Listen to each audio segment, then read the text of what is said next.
So guys, hello. Ito yung aking Asterias, Astrophytum or Astro. Ayan guys, iriripat ko na sila kasi dikit-dikit na din sila. Although magandang tingnan pag ganyan, 'di ba? Kaso yung pots nila is maliit lang guys, kaya need to repat na nila. Then, ayan guys, samahan nyo ako mag-repat ng aking Astro. At ayan, simulan na natin. Tanggalin ko muna yung kanilang mga toppings. Ayan, magagamit ko pa ito. Hindi man dito sa ibang plants, ayan, nilalagay ko. Then, ayan guys, i-remove muna natin sila, ang mga toppings. Then, tsaka natin i-uproot. Then, syempre, i-repat natin. At, ayan, tingnan nyo naman, oh. Kapit na kapit siya, guys. Ayan, oh. Kapit na kapit ang aking Astro. Diba? Oh. Kapit na kapit siya sa soil. Then, ayan, para mas lumaki sila. Then, ayan, guys. I-repat na natin ang aking mga Asterias dito sa white pots. Itong white pots na to is dito ko, sa ganitong pots ko din nirepat ang aking mga Gymnocalycium. Then, ayan guys, i-uproot na natin ang aking Asterias. I-uproot na natin sila isa-isa. Then, ayan, tingnan nyo ang kapit nila. Then, ayan, tingnan nyo yung roots, oh. Diba? Hindi na masyadong makalaki kasi maliit lang talaga itong pots na to. Then, ayan, ang cute niya, kaya dito ko tinanim guys. Then, ayan, itong isa, oh, grabe na yung roots, oh. Diba? Kaya hindi sila lumalaki. Ayan, iripat na natin sila dito isa-isa para mas lumaki sila guys. And then, ayan, lalagyan ko muna ng soil. Itong soil ko na to is loam soil, pumice stone, then may rice hull siya guys. Ayan ang aking gagamitin. Pero yun sa mga Gymnocalycium ko, wala siyang halo guys. Ang ginamit ko lang doon is loam soil. Maganda din guys na loam soil lang kasi yung mga Gymnocalycium ko is meron na siyang mga roots. Ayun, at okay na sila, naka-adjust na sila at nagustuhan naman nila yung loam soil lang. Ito kasi is nakahalo na, kaya ito yung aking gagamitin. Wala na akong available na walang halong or pure na loam soil lang guys. Although yung loam soil is meron naman na siyang mga rice hull, carbonized rice hull. Ayan guys, meron na silang ganun. Then, eto ngayon ang ating gagamitin na soil. At itong Astro ko na ito is 1 year na siya sa akin. 10 pieces siya guys. Yung iba is nakatanim dun sa aking glaze pot na bigay ni Ate Cor Christy Vlog, at ang ganda-ganda nila dun. Ang ganda guys pag sama-sama siya. Ang gandang tingnan. Eto sa tatlo is isa pa lang yung nagpa-flower. Ayan, may nag-flower na sa kanila, isa yung pinakamaliit. Ayan, yan ang nag-flower sa kanila guys. Pero ito hindi pa siya nagpa-flower. Hindi ko pa nakikita yung kanyang flower. Diba ang ganda? Ang ganda ng mga flower ng Astro guys. Kaya try nyo din. Then hindi naman para sa akin, hindi naman maselan itong ang aking mga Asterias. Then ayan guys, meron akong 10 pieces na to na nabili ko guys. Then ayan, nakaka-happy at ang ganda-ganda tingnan pag magkakasama sila. Then ayan guys, ito na iripat na natin ng isang Asterias natin. Ganyan lang, hindi ko masyadong pupunuin. Then ayan, siksiking ko lang siya guys, at para maayos yung pagkakatanim. Then ayan, meron na tayong naripat na isa at lalagyan ko ng fertilizer. Ang fertilizer na to is Osmocote. Slow release fertilizer siya. Ganyan ang aking ang ginagamit na fertilizer sa aking mga plants, cactus, and succulents. Then ayan guys, nakapag-repot na tayo ng isa. At ayan na siya.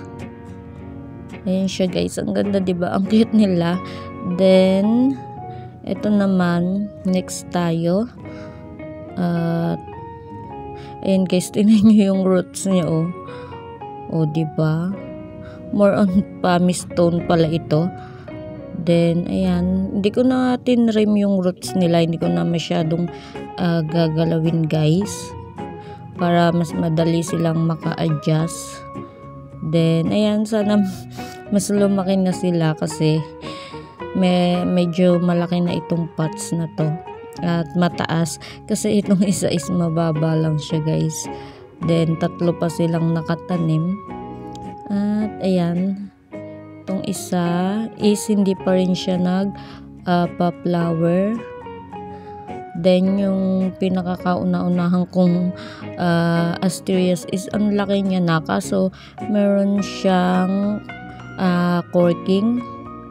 Ayun, nag-corking siya. Pero ayos pa naman siya. Yung ilalim niya is nag-corking. Pero parang ano siya, dumadami o kumakalat yung kanyang pagka-corking. Then, ang ganda pa naman na yun at ang tibay na.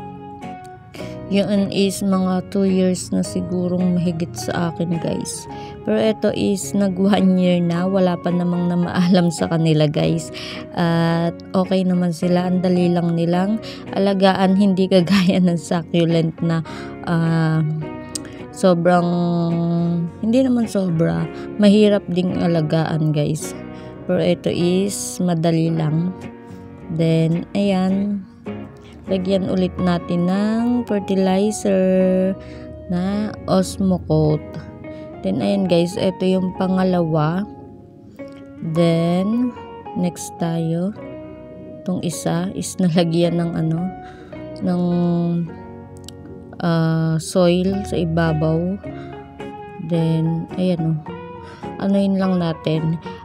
Alisin natin. Linisin natin siya guys. Then, tingnan nyo yung soil kung ginamit more on pumice stone siya. Ayan, i-remove lang natin. Then, tanggal yung kanyang white. Yan, linisin lang natin siya guys. Ito yung nag-flower.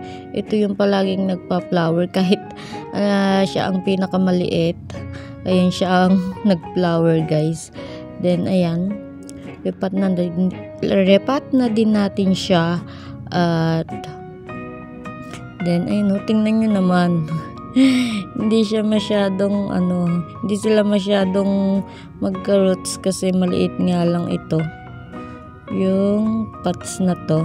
Pero ang cute, diba? Then, ayan guys, matagal na din naman silang nakatanim dyan at lumaki na din. Yung nasa isa kong pots is siksikan na din sila doon. Pero gusto ko, nagkanon lang sila kasi ang ganda-gandang tingnan guys.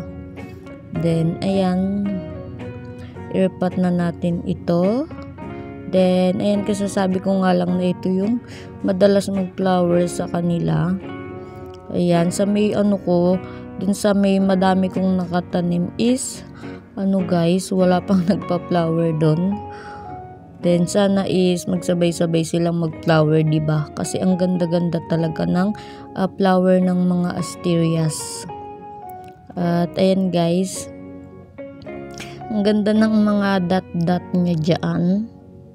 Then, ayan, siksikin lang natin yung soil. At dagdagan lang natin para hindi masyadong umuga-uga. Pero hindi ko naman na tinrim dati kasi pag nag-repot ako, tinitrim ko yung roots nila. Ito naman is okay naman. At okay lang din sa pots.